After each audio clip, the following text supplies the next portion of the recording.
Vozes LGBTI+, do Paraná.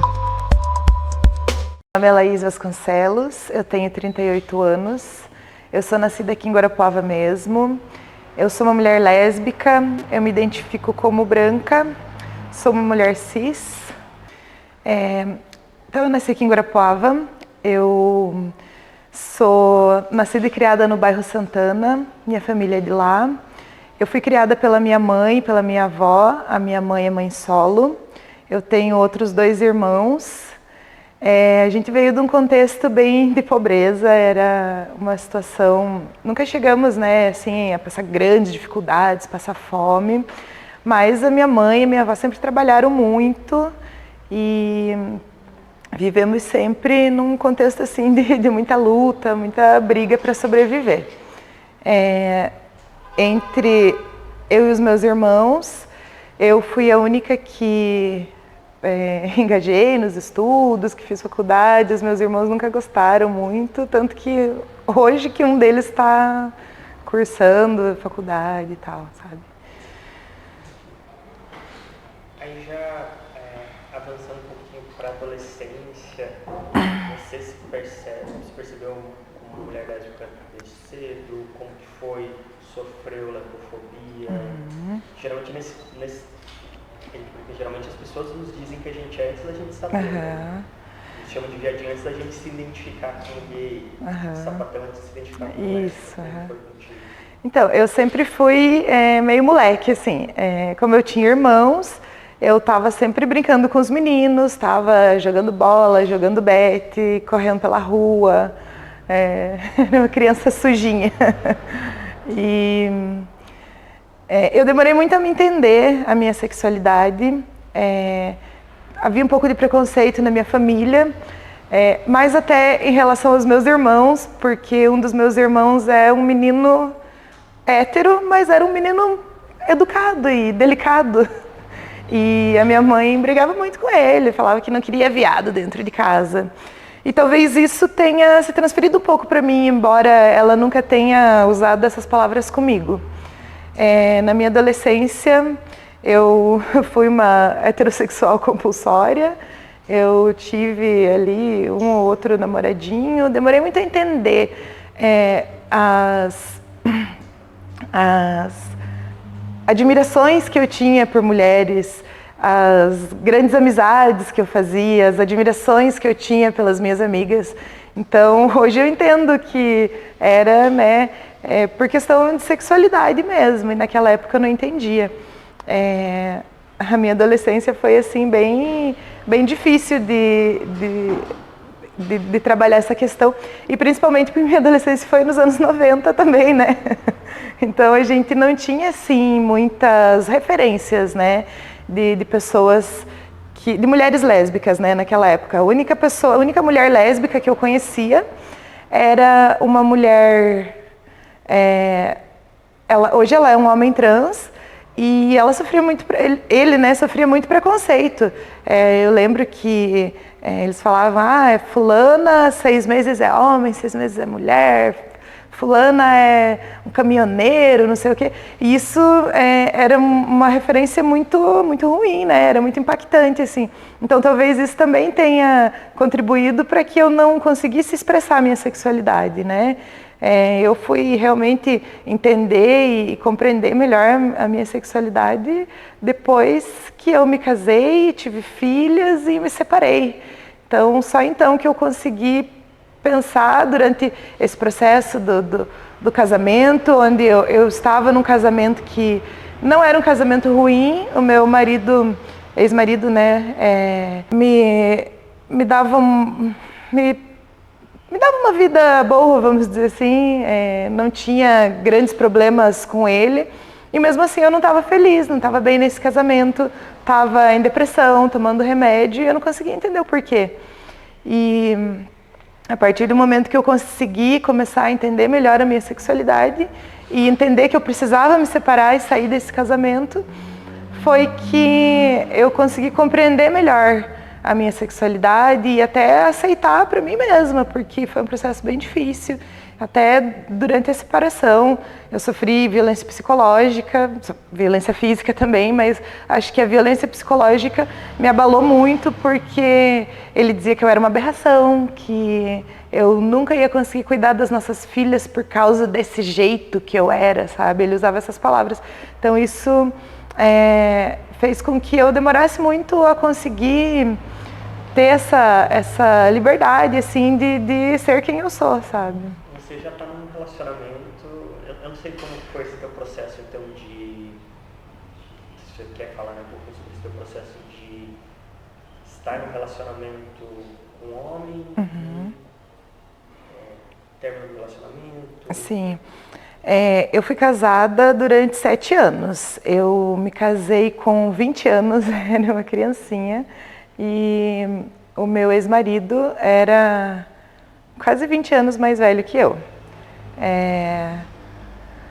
Durante esse tempo que a gente esteve casado, eu tive 2 filhas, que são a Laura e a Luísa. A Laura hoje tem 16 anos e a Lu tem 14. E durante esse processo que foi o casamento, eu fui entendendo algumas coisas. Eu fui percebendo que algumas afinidades que eu não... Fui entendendo por que eu não tinha algumas afinidades com ele, né? E entendendo e percebendo que por mais que fosse um bom casamento, né, que eu tivesse ali um marido que me dava boas condições financeiras, que eu não me sentia feliz. Então foi um processo muito difícil porque quando eu comecei a entender isso, eu já estava em uma situação assim muito deprimida mesmo, e eu fui percebendo que eu precisava sair dessa relação. E ao mesmo tempo era muito difícil isso, porque não havia um motivo para se separar, né? Normalmente as pessoas se separam porque estão sendo traídas, porque estão sendo, sei lá, não estão felizes de alguma forma, por algum problema no casamento. Não tinha problema no meu casamento, o problema teoricamente era eu. E eu comecei a perceber que eu precisava sair desse casamento. Então, isso começou a virar um processo muito difícil a partir desse momento. Porque quando eu disse para o meu ex-marido, com todas as letras, por que eu queria me separar, que eu não sentia nenhum sentimento mais por ele e que eu achava que... Eu usei literalmente essas palavras ainda, que eu falei que eu achava que talvez eu gostasse de mulheres. Então, foi muito difícil para mim... conseguir dizer essas palavras também, sabe? E quando eu fiz essa revelação, nossas coisas se transformaram totalmente. Então, como eu já disse, comecei a sofrer violência psicológica. Ele não aceitava o fim do casamento. Foi assim, bem complicado. Teve até um episódio de violência física, quando ele me agrediu. E esse foi, então, assim, a gota d'água, né, nesse relacionamento. E depois que ele me agrediu, eu, de fato, peguei minhas crianças e minhas coisas e fui para casa da minha mãe. E pedi o divórcio, fiz uma denúncia, né. Então foi, assim, um processo bem complicado. A gente acabou tendo vários problemas durante o divórcio ali, para a gente conseguir fazer um acordo, principalmente em relação à guarda das crianças, foi bem difícil, porque ele dizia coisas como, você não tem condições de cuidar das meninas, mesmo na época eu trabalhando e tendo um emprego, um bom emprego, eu trabalhava na universidade nessa época, eu tinha condições financeiras, eu tinha o meu carro, e mesmo assim ele dizia que eu não tinha condições, que eu não era uma boa pessoa, que tipo de coisa que eu ia ensinar para as minhas filhas. Então foi assim um processo bem complicado.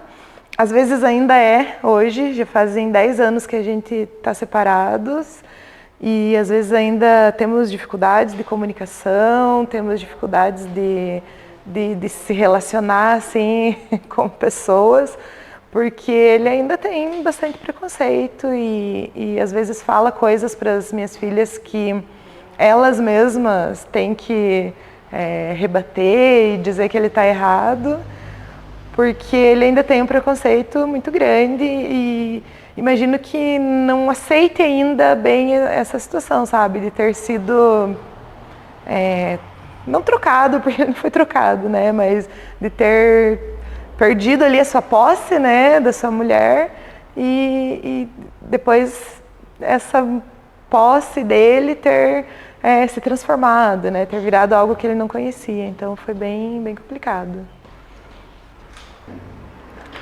Queria que você falasse um pouquinho sobre pós esse término, término dessa fase, né, desse momento da tua vida. E daí, enfim, terminou o relacionamento, foi morar com a sua mãe, e aí? Nesse primeiro momento, logo depois o divórcio, eu passei alguns dias na casa da minha mãe, mas foi um processo só para que eu pudesse me organizar e colocar em ordem minha vida, né? Ali na sequência consegui alugar uma casa. Tudo foi uma dificuldade, porque quando você é uma mulher casada no papel, para você assinar um contrato, você precisa da assinatura do seu marido também, né? Então, até para que eu pudesse alugar uma casa, foi uma dificuldade. Eu tive que pedir para um amigo meu que trabalhava comigo assinar o contrato como se fosse para ele, para que eu pudesse, então, alugar essa casa. Mas depois disso, assim, a minha vida começou a mudar de uma forma muito tranquila. Eu consegui me livrar dessa depressão que eu sentia e não sabia porquê, dessa tristeza. E foi bastante difícil também, porque eu saí desse contexto onde eu tinha uma vida muito estável, né? E passei a viver sozinha com as minhas filhas. E a gente sabe a dificuldade da mãe solo ali, né? Ter que levar minhas filhas para a escola, ou deixar na casa da minha mãe, ou, enfim, sempre precisava de um suporte, né? Ali para estar lidando com as crianças. Mas a minha vida foi se transformando e ficando uma vida mais leve, mais gostosa. Eu fui conhecendo pessoas, fui me encaixando em lugares. Quando antes eu não conseguia me encontrar nos lugares, não conseguia fazer amizades com, por exemplo, as esposas dos amigos do meu ex-marido. E já nesse novo contexto eu comecei a conhecer as minhas pessoas, fazer as minhas amizades, conhecer os meus gays. E começou a virar uma vida bem mais tranquila. Fui conhecendo pessoas, tive alguns relacionamentos bem longos. E hoje eu tô casada com a minha companheira, já fazem 4 anos que nós estamos juntas. Nós vivemos um relacionamento muito tranquilo, não monogâmico, muito livre de amarras e de preconceitos. A gente tem uma conversa muito boa, muita liberdade uma com a outra. É uma vida totalmente diferente daquilo que eu vivia antes. Você falou, né, que saiu daquele contexto anterior, foi morar com a sua mãe. Essa rede de apoio, como que foi, como que ela operou, como que foi a questão da família, essa virada de chave? Sim. O que para mim, assim, um momento que foi muito marcante é porque eu nunca tinha falado sobre sexualidade com ninguém, principalmente com a minha família, né? Todos me reconheciam como uma mulher hétero, né? E quando eu tive essa discussão com o meu ex-marido e que eu expliquei para ele por que eu não queria mais ficar casada com ele, que eu achava que talvez eu gostasse de mulheres, no outro dia pela manhã, a primeira coisa que ele fez foi bater na porta da casa da minha mãe, falar essas mesmas palavras para ela. E não só para minha mãe, na verdade. Quem me tirou do armário foi o meu ex-marido, porque ele saiu fazendo essa fofoca para várias pessoas, contando isso e dizendo que isso era um absurdo, que era uma maluquice. Então ele conversou com amigos meus, ele conversou com a minha família, sem a minha autorização. Então foi um processo bem impactante, assim, e um pouco doloroso, sabe? E nesse dia, eu fiquei sabendo que ele estava fazendo essa conversa toda, porque uma amiga minha me ligou, uma amiga minha do passado, que eu nem conversava mais, dizendo que ele havia ligado para ela, perguntado essas coisas, e ela ficou sem saber o que dizer, porque ela não sabia o que estava acontecendo e tal. E aí passou alguns minutos, a minha avó me ligou. A minha avó me ligou e falou assim: oi filha, eu queria falar com você. Aí eu já fiquei toda nervosa. Ela falou: eu vou aí no teu trabalho falar com você. Eu falei: não, vó, não venha, porque eu tô ocupada hoje, não tô aqui, vou fazer outras coisas. E eu fiquei evitando um pouco isso, e ela ficou insistindo que queria falar comigo. E eu tava com um pouco de medo. E quando chegou o final da tarde, eu não consegui evitar mais a conversa, e ela foi me esperar no portão do meu trabalho. E eu peguei ela e dei uma carona para ela até a casa dela. E nessa carona ela veio falando várias coisas, muitas coisas, e não tocou no assunto. E quando a gente chegou no portão da casa dela, ela falou assim para mim: filha, o Luiz veio aqui conversar comigo hoje de manhã, e eu queria conversar com você, porque eu queria dizer para você que não importa nada das coisas que ele falou, você vai ser sempre minha filha, porque eu chamava ela de mãe. Você vai ser sempre minha filha, e para mim não importa nada do que ele falou. E nossa, para mim foi um momento assim, muito emocionante até, porque a minha avó era uma pessoa bem difícil às vezes. Ela era uma senhora, ela tinha 70 e poucos anos nesse momento. E foi um momento assim bem de acolhimento, e que eu esperava talvez que fosse diferente, sabe? Eu esperava talvez que ela brigasse comigo, até porque eu estava saindo desse casamento que era tão bom, sabe? E não, eu fui muito acolhida, fui muito amada. E quando teve esse episódio, a minha mãe não falou nada comigo sobre isso, mas quando teve esse episódio de violência, a minha mãe foi até minha casa, apontou o dedo na cara do meu ex-marido e me ajudou a pegar as minhas coisas e ir embora com ela, sabe? Então, por mais que ela não teve palavras, talvez, para me acolher, mas ela teve ações que me acolheram, e isso foi muito importante. E dentro da minha família materna, e até da paterna, que hoje eu tenho contato também e não tinha antes, eu sou muito bem acolhida, e as minhas companheiras também sempre foram muito bem acolhidas, bem tratadas. A gente tem assim, uma relação muito boa com as nossas famílias, é muito gostoso, graças a Deus. Pensando meio cronologicamente, fala um pouquinho sobre suas faculdades. Daí depois, enfim, acho que são assuntos que acabam se talvez se aproximem, né? Que é a política, a participação na política, ativismo, movimento político partidário.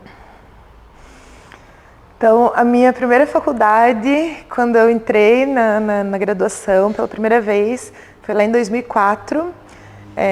Eu sempre fui, como eu já comentei antes, uma pessoa que não tinha muitas condições financeiras. A minha família sempre foi uma família pobre, minha mãe sempre trabalhou muito, minha avó trabalhando muito. Quando chegou a época de vestibular, o vestibular era caro, e quem pagou a minha inscrição no vestibular foi a patroa da minha tia. E na época ela dava aula para mim, inclusive, ela era minha professora de literatura, e a minha tia trabalhava de empregada doméstica na casa dela. E eu tinha, então, um certo contato com ela, com a família dela, e ela até falou para mim: não faça o vestibular agora, a gente paga um cursinho para você. Eles gostavam muito de mim e queriam então pagar esse cursinho. Eu falei: não, mas eu quero ter essa experiência de fazer o vestibular. Aí ela foi lá, pagou a minha inscrição de vestibular, e na minha ingenuidade ali de achar que eu não ia passar nenhum curso, eu escolhi o menos concorrido. E na época eu passei em terceiro lugar geral no vestibular, eu poderia ter escolhido qualquer curso. Então eu comecei a cursar, o curso era Química. Achei que eu ia ter dificuldades, mas acabei gostando do curso. Foi assim, o meu primeiro contato com a universidade foi um contato, que me ensinou muitas coisas, mas ao mesmo tempo eu era muito jovem e não entendia muita coisa. O curso era integral, eu cursei até o 4º ano e no 4º ano eu tive que deixar o curso porque eu precisei trabalhar e não consegui nenhum estágio na época, justamente para o curso ser integral. Acabei precisando abandonar o curso. Larguei o curso em 2007. Em 2009, eu resolvi que eu precisava concluir uma graduação, precisava trabalhar, fazer alguma coisa. Então, eu comecei a cursar matemática. Nessa época, eu já estava prestes a ficar grávida da minha filha mais velha, da Laura. Entrei, então, em matemática, porque era o que mais se aproximava daquilo que eu já tinha cursado e era o que estava mais fresco ali na minha cabeça. Fiz matemática, me formei em 2000... Não, minto, eu entrei em matemática em 2008. Eu fiz 2008, 2009 e 2010, porque eu eliminei várias matérias, então eu acabei diminuindo um ano. Então, eu me formei em 2010 e já fiz pós-graduação na sequência. Fiz uma pós-graduação em ensino e comecei a trabalhar em sala de aula. Eu fiquei trabalhando um bom tempo em sala de aula. Gostava de dar aula, mas é muito complicado dar aula de exatas. Eu até brinco que, para mim, acabou sendo... o que acabou me tirando da sala de aula foi que eu gosto de ser amada. E as crianças odeiam o professor de matemática, então... mas não foi só isso, na verdade. O contexto da sala de aula e a precarização que o professor vive, principalmente o professor PSS, foi o que acabou me tirando da sala de aula. Eu estava esgotada, eu dava aula de manhã, de tarde e de noite, em escolas de periferia. E me deparar com a realidade dessas crianças, eu dava aula numa escola que era muito próxima de uma ocupação. E essa ocupação tinha acabado de ser ocupada. Então, eles estavam naquele processo de construir as suas casinhas e se organizar nessa ocupação ali e tinha muitos episódios de violência, tinha coisas muito marcantes. E me deparar com esses episódios de violência, de abuso, foi me deixando muito, muito devastada, sabe? Muito, numa situação psicológica muito... E eu já estava exausta, né? Eu dava aula de manhã, de tarde e de noite. E muitas crianças me procuravam para conversar. Porque acredito que justamente por eu ter um perfil mais aberto. E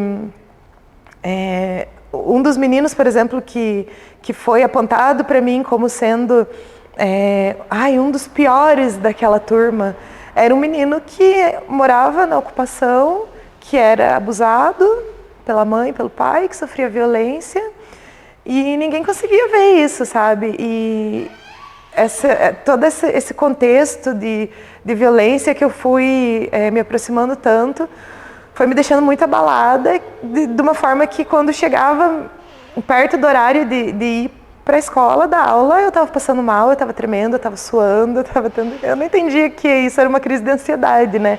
Hoje eu consigo entender melhor. E isso tudo acabou me tirando da sala de aula. Eu acabei deixando de trabalhar na escola.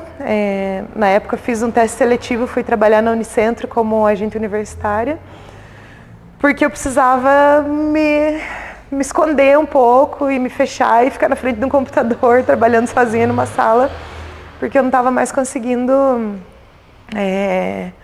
não estava bem, né? E, enfim... Acabei ficando um bom tempo trabalhando na Unicentro, o que me trouxe ainda mais para perto da comunidade LGBT, porque as universidades são um espaço muito amplo e diverso, né? E dentro da universidade eu conheci muita gente, fui me aproximando de pessoas que se pareciam mais comigo. E foi lá que eu fui criando experiências e entendendo cada vez mais onde que era o meu lugar. Eu fiquei trabalhando na Unicentro de 2012 até 2016 como agente universitária. E foi um período muito bacana que eu pude entender muito dos processos da universidade também, que me aproximou bastante da universidade e me fez querer voltar também para a sala de aula novamente.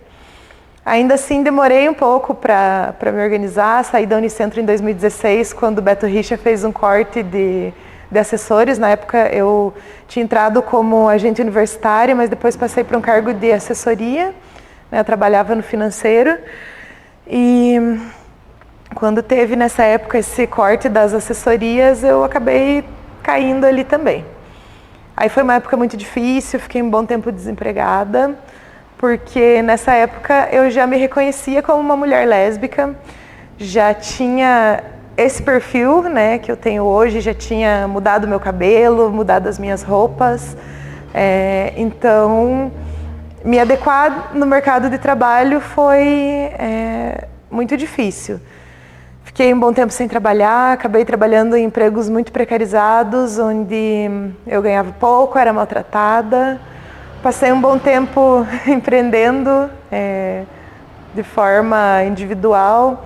Eu fazia salgados para vender. Foi uma época assim que eu trabalhei muito, porque eu cozinhava de noite e vendia de dia, né? Então foi também assim bem pesado. Foi uma época de muito esforço, muito trabalho, mas consegui superar tudo isso e manter ali a nossa qualidade de vida, né? Manter tudo que minhas filhas precisavam. Nessa época o meu ex-marido pagava R$400 de pensão, que a gente sabe que não significa nada, né? E enfim, foi assim bem difícil, mas fui me organizando e procurando outras oportunidades. Em 2018, consegui um emprego de secretária em uma distribuidora de vidros, e esse emprego me trouxe várias outras oportunidades, porque lá eu comecei trabalhando como secretária, mas como eu tenho um perfil de pessoa incomodada, eu comecei a perceber coisas que poderiam ser feitas dentro dessa fábrica, dessa distribuidora, né? Na época era uma distribuidora, depois virou uma fábrica. Eu comecei a perceber coisas que eu podia ajudar e apontar coisas, e o meu chefe na época começou a achar isso maravilhoso e me levar para lugares, me apresentar pessoas. Então eu entrei como secretária. E quando eu saí de lá, eu era gerente de produção, né? Então quando eu saí de lá, a gente estava com várias obras no norte do Paraná, aqui em Guarapuava. Então a gente acabou, esse emprego acabou me trazendo outras oportunidades, conheci outras pessoas. Como era dentro da construção civil, foi uma possibilidade de eu me entender até nessa área, hoje é onde eu trabalho. Comecei a me interessar pelo ramo dos imóveis e na época fiz o Cresce para trabalhar como corretora de imóveis. Eu saí de lá em 2021 para trabalhar como corretora, e foi assim, graças às oportunidades, às conexões que eu fiz dentro dessa empresa que eu trabalhava, foi o que me proporcionou tá hoje no que eu trabalho, né? Hoje eu trabalho como corretora de imóveis, eu trabalho na construção civil. Nós vendemos em parceria com umas amigas minhas que são uma engenheira e outra arquiteta. Elas têm um escritório de engenharia e arquitetura. Em parceria com elas hoje, eu trabalho fazendo a venda da obra para elas, e elas fazem os projetos, enfim, toda a parte técnica ali. E eu faço o acompanhamento e a execução da obra ali, a administração. Então hoje eu estou inserida dentro desse mercado, que é um mercado bem difícil para a mulher também, né? Um mercado, obviamente, claramente, majoritariamente masculino. E temos sim algumas dificuldades, mas superamos com a qualidade do nosso trabalho, né? Que é impecável. E a política, onde ela entra nesse bolo todo, assim, A política entra na minha vida logo depois, inclusive, que eu me separei. Foi bem engraçado, porque foi o meu primeiro ato de revolução. Eu me filiei no PT. Então, Eu não posso dizer que o meu ex-marido é um fundamentalista ou qualquer coisa assim, não necessariamente, mas ele tinha pensamentos muito mais à direita, né? Mais conservadores, obviamente. E, inclusive, foram esses pensamentos e posicionamentos dele que foram me causando esses incômodos que me levaram a querer, né, me separar. E esse primeiro ato revolucionário que eu fiz ali depois de me separar, que foi lá me filiar no PT no ano de 2015. Só que ainda assim eu demorei muito a me aproximar da política, até porque eu não tinha tempo, né? Eu era mãe, eu trabalhava quase 24 horas por dia, então eu não tinha muito essa aproximação, né? Sempre fui uma pessoa com posicionamentos claros de esquerda, mas demorei muito a vir para a política. Em 2020 foi um dia que eu estava... Foi em 2020 que teve eleições, né? 2022? 20, né? Então era uma época de eleições e eu lembro que todo sábado eu levava minha filha mais nova na Rua 15, porque lá eles faziam feirinha de adoção de animais.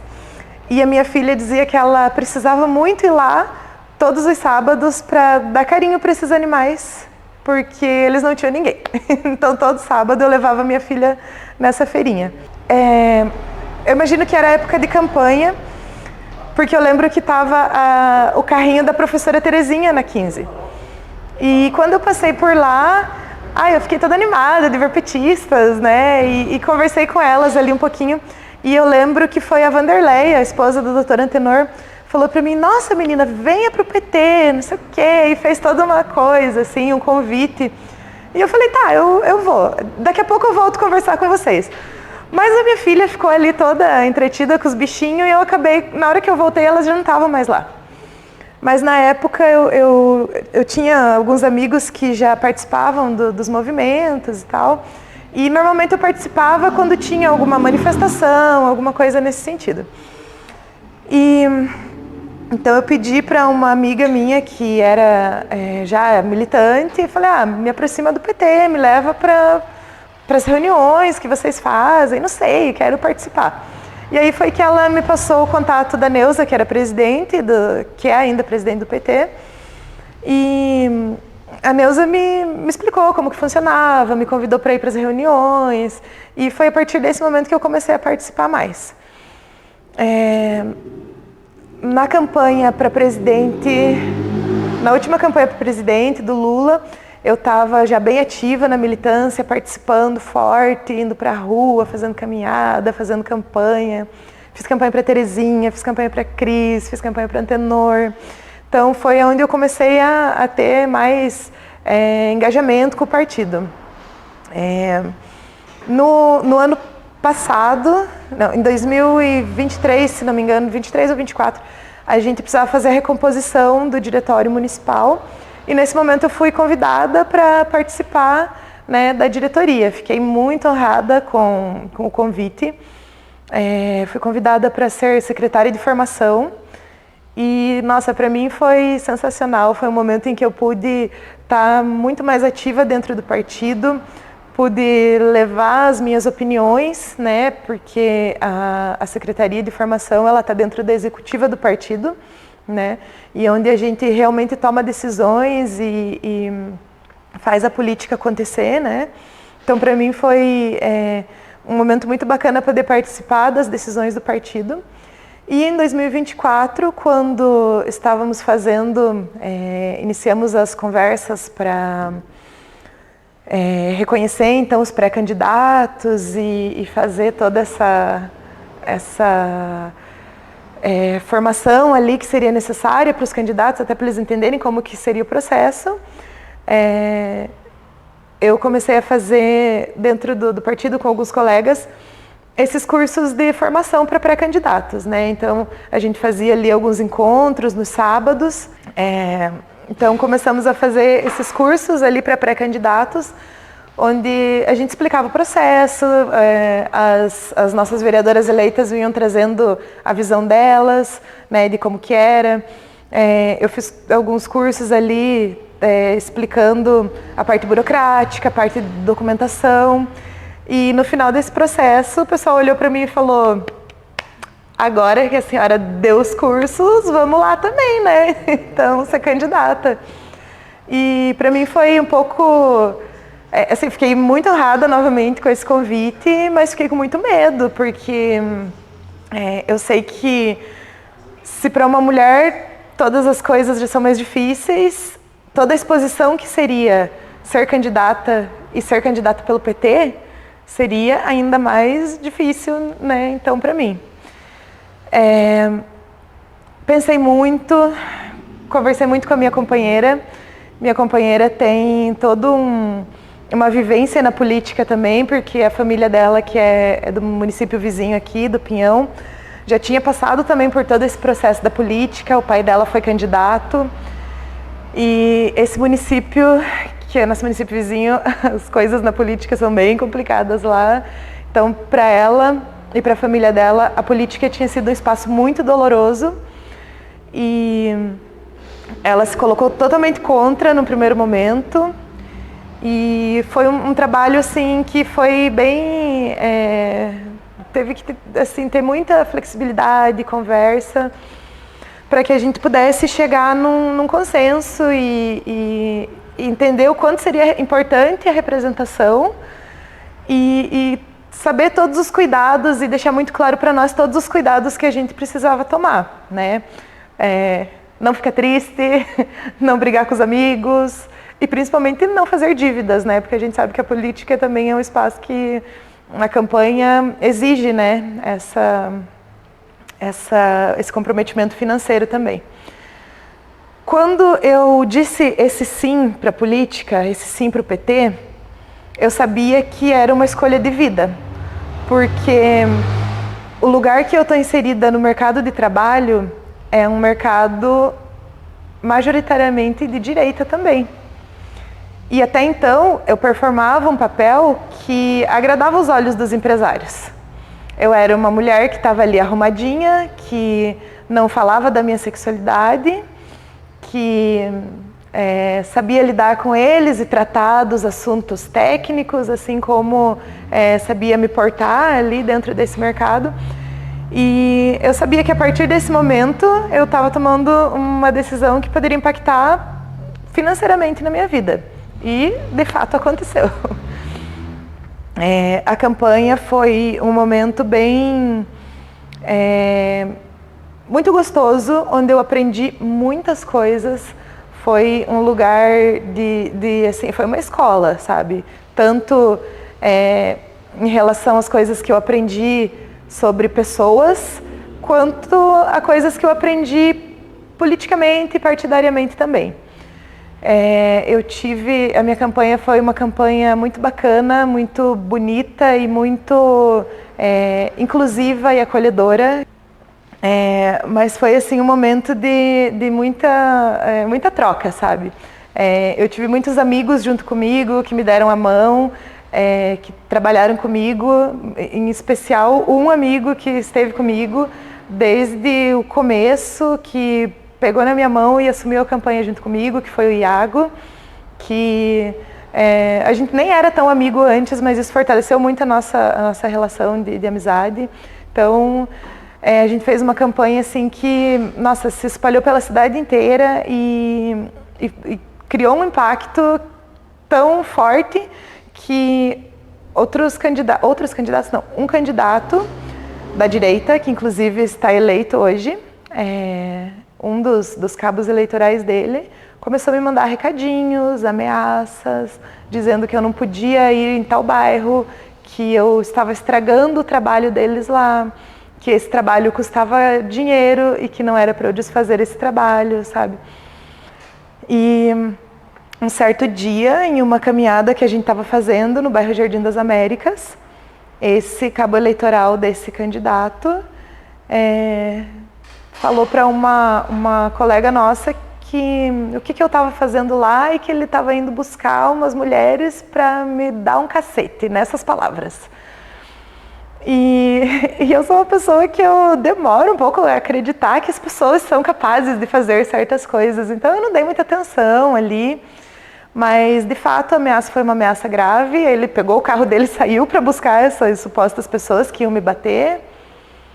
E, nesse momento, eu fiquei, assim, com muito medo, mas eu também fiquei me senti muito segura junto com os meus companheiros de partido, que vários deles ficaram ali, perto de mim, e onde eu estava era uma caminhada, né, de propaganda eleitoral ali. Então, as pessoas estavam ali, estavam chamando a gente, queriam conversar.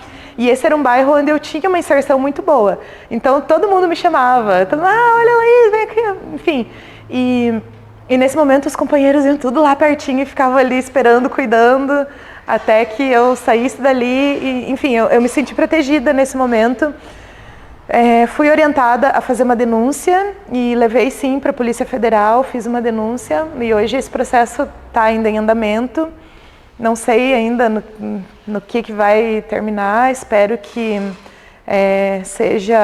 que a justiça seja feita, porque naquele momento eu estava exercendo o meu direito de fazer campanha e eu fui ameaçada por isso, né? Então isso é claramente violência política de gênero e a gente precisa combater e lutar, e eu vou brigar até o fim, enquanto eu puder, nesse processo, para que quem me ameaçou seja punido e que seja também o responsável, que o vereador, que hoje é vereador, que era o responsável por essa pessoa, que já me falaram, talvez ele nem saiba que a pessoa te ameaçou. Tem que saber, sabe? Tem que saber, porque são as pessoas que estão representando ele lá fora. Então, eu espero que a justiça seja feita e que esse processo seja concluído tenha uma boa conclusão, né, nesse caso. Mas, enfim, fizemos uma campanha linda que foi, assim, com muita cor, foi com muita alegria, levando a nossa bandeira LGBT para todos os lugares que a gente ia. Inclusive, antes até um pouco, fui questionada por companheiros do partido se eu queria levar a bandeira LGBT, porque poderia ser um pouco radical demais nas palavras que usaram. Mas me sugeriram que eu levasse a pauta da mulher. E eu falei, olha, a pauta da mulher me pertence, eu estou dentro dela, mas a minha vida é uma vida LGBT. O meu corpo é um corpo lésbico. Eu preciso, se eu estiver ocultando a minha identidade, eu vou estar mentindo e desfazendo da minha própria, sabe, vai ser um desrespeito comigo mesma. Então, assumi essa bandeira. Aqui em Guarapuava não tínhamos, até então, nenhuma candidata ou candidato que fosse LGBT e que carregasse a bandeira. Temos outras representações que também são LGBT, mas que não carregavam com tanta força a bandeira LGBT. E foi muito bacana, porque a aceitação, assim, foi enorme e a comunidade se aproximou muito da minha campanha. Infelizmente eu não fui eleita, mas eu fiz quase 600 votos, e o que para mim foi inacreditável, porque para uma primeira campanha, para uma primeira experiência, eu, óbvio que tinha toda a vontade e a esperança de me eleger, mas eu também tinha um pouco de medo de não ter tanta adesão. E perceber ali que eu tive quase 600 pessoas junto comigo, segurando a minha mão e botando fé no que a gente estava fazendo, foi muito legal, eu fiquei muito feliz e foi, assim, muito gratificante. Quero continuar na política, sou uma pessoa política, hoje participo de vários coletivos. Então, hoje eu sou participante da diretoria do Coletivo Resistir, onde nós estamos tentando criar várias ações para tentar dar mais suporte e melhorias para a vida das pessoas LGBT em Guarapuava. A gente vem tentando parceria com as universidades para ver se a gente consegue suporte psicológico, né, atendimento psicológico, jurídico. Então a gente vem fazendo esse trabalho Estamos trabalhando também com um projeto que eu venho desenvolvendo para a gente fazer um mapeamento da população LGBT aqui de Guarapuava, porque a gente não tem esses dados. A gente conhece a comunidade LGBT jovem, mas e o restante, né? A gente sabe que tem muito mais gente, então a gente está trabalhando nessa questão do mapeamento também. E além do coletivo Resistir, eu também sou presidente do coletivo Ciranda de Saberes Femininos, que é um coletivo de mulheres, que também estamos com várias ações junto a grupos de mulheres, a coletivos, para levar, né, cursos, levar conhecimento, muitas vezes, onde a gente sabe que tem mulheres em situação de vulnerabilidade, né? Então a gente acaba indo levar um curso, às vezes de culinária, às vezes de crochê, às vezes de cerâmica, mas durante esse curso a gente tem a oportunidade de ter conversas, explicar sobre a violência contra a mulher. Então, assim, é todo um trabalho muito delicado também, né? Porque a gente sabe que muitas vezes se a gente for oferecer uma palestra sobre violência contra a mulher, essas mulheres não vão poder participar, porque às vezes os próprios maridos não vão deixar, né? Mas quando a gente leva um curso de compota, um curso de tricô, muitas mulheres vão. E esse é um espaço de oportunidade para que a gente possa levar essa conversa também e trazer esse tipo de debate ali e fazer com que essas mulheres às vezes entendam o contexto que elas estão vivendo, que, né, às vezes é um contexto de vulnerabilidade, de violência e a gente assim, aos pouquinhos, com passinhos de formiga, a gente vai fazendo, né, Hoje estou participando também de uma disputa para o DCE do Unicentro. Eu não sei se eu comentei, mas hoje eu estou cursando uma graduação em História. Eu tinha interesse em partir para pós-graduação, fazer mestrado, doutorado, mas como essa minha graduação a última graduação tinha sido lá em 2010, eu estava muito afastada da academia e eu não queria seguir no caminho das exatas. Eu acabei percebendo nesse caminho que eu sou uma pessoa de humanas. E então eu resolvi que para eu poder entrar no mestrado eu precisava antes fazer uma outra graduação, até para eu me ambientar com a coisa acadêmica, né, com os contextos e autores e tudo que a gente sabe que precisa quando a gente vai cursar uma pós-graduação.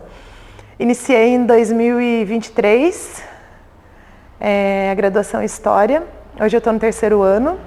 Esse ano eu vou fazer a seleção para o mestrado, já tenho um projeto pronto, já tenho contato ali com uma pessoa que tem interesse em orientar meu projeto. E vou trabalhar com...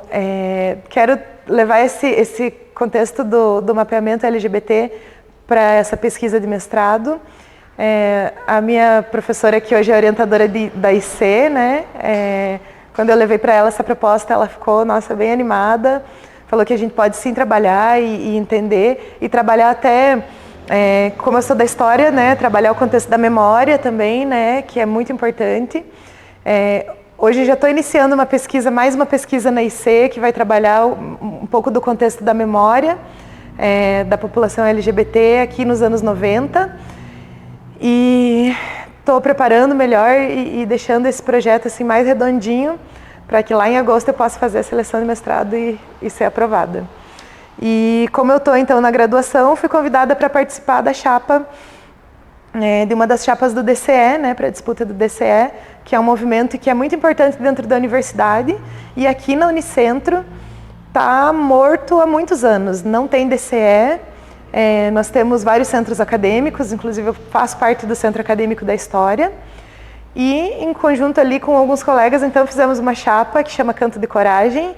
E a nossa chapa está aí se movimentando e fazendo todas as movimentações que são necessárias ali para a gente fazer essa disputa. A eleição vai ser no dia 23. Então a gente está aí nos últimos dias, a campanha está acirradíssima.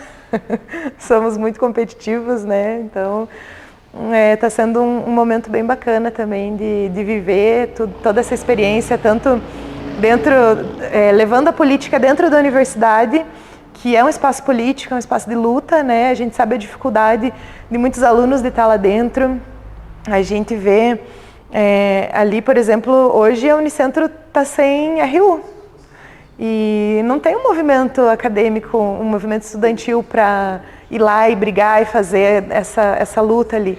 Então, que essa inclusive até é uma das nossas pautas ali de campanha da chapa, né? Reativar os RUs, reativar o auxílio alimentação para os estudantes que não está tendo. Então, levar toda essa vivência política que eu tenho aqui de fora lá para dentro da universidade também está sendo um processo bem legal.